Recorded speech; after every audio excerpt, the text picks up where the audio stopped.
Bunun üsulları çoxdur. Mən bu bir marker götürüm. Baxın bura uşaqlar, bax, əsas məsələ öyrənin canınız qurtarsın. Sən də bu formada məsələləri də həll edirsənsə, səndə deməli inşallah hər şey yaxşı olacaq. Bərabər yanlı deyil, ixtiyari trapesiyadır. Bax bu, dərsimiz necə idi? Dedim ki, dərsimiz trapesiyada paraleloqramın qurulması. Paralelograma gətirirsən, orada paraleloqram yaradırsan. İki formada verilir. Ya hazır paraleloqram verilir, ya da özün gətirməlisən. Bundan əvvəlki hazır idi. Özün yaratmalısan burada. 75-80, sən nə edirsən? Buradan bura 1, yəni məsələ budur. İxtiyari bir trapesiyadır. Bura 75 dərəcə, bura 30 dərəcə, bura 3, bura 8. Səndən x soruşulur. Diqqət.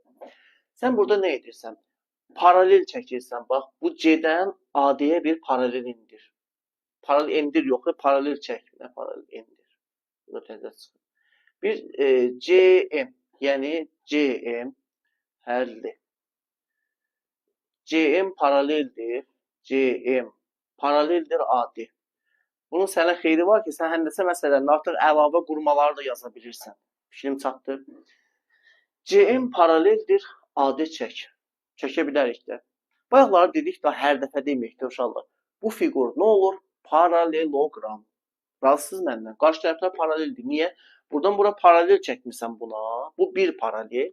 Bunlar da zaten trapesiyanın oturacaqları üzərindədir. Bunlar da bir-birinə paraleldir. Bu fiqur paraleldir. Daha mən bunu hər dəfə demirəm. Mahiyyətini sənə dedim. Ümumiyyətlə, paralel çəkəndə dördbucaqlı paraleloqram olur. Yəni da göstərdiksə, hər dəfə deməkdir. Bunlar paralel, bunlar da belə.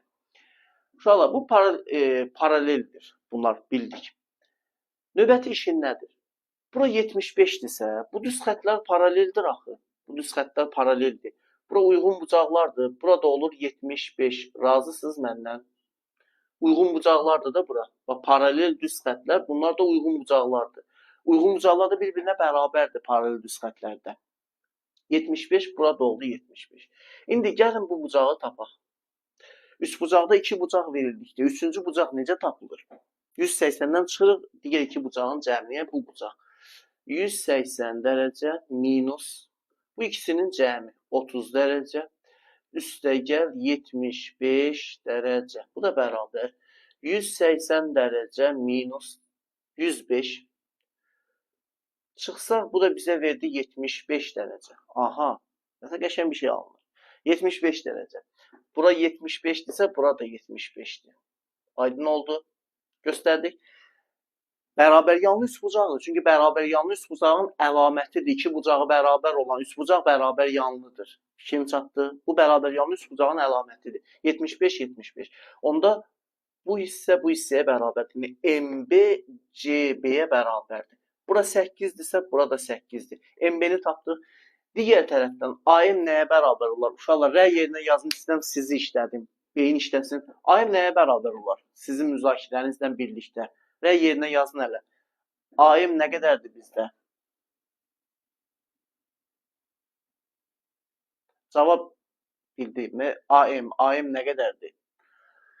Cavabı bildik. Bəli, AM 3-dür, tamamilə doğru. AM 3-dür. Niyə 3-dür? Çünki paraleloqramın qarşı tərəfləridir. Biz də bilirik də paraleloqramın qarşı tərəfləri bir-birinə nədir? Bərabərdir. Bura 3-dürsə, bura da 3-dür. Vəssalam, işim tamam. AM 3-dür. Bura. MB 8-dir. Səndən X, yəni AB soruşulur. X də axı bu 3 ilə 8-in cəmidir. X bərabərdir 3. Üstə gəl 8. Bu da bizə verdi 11. Uzunluq vahidi. Fikrim çatdı. Bax, bu ikinci məsələ. Bir dəfəlik yadda saxlayırıq da. Hər dəfə demirəm. Paralel çəkdin. Dörd bucaqlı orada paraleloqram olur. Perpendikulyar ola bilməz. Perpendikulyar ola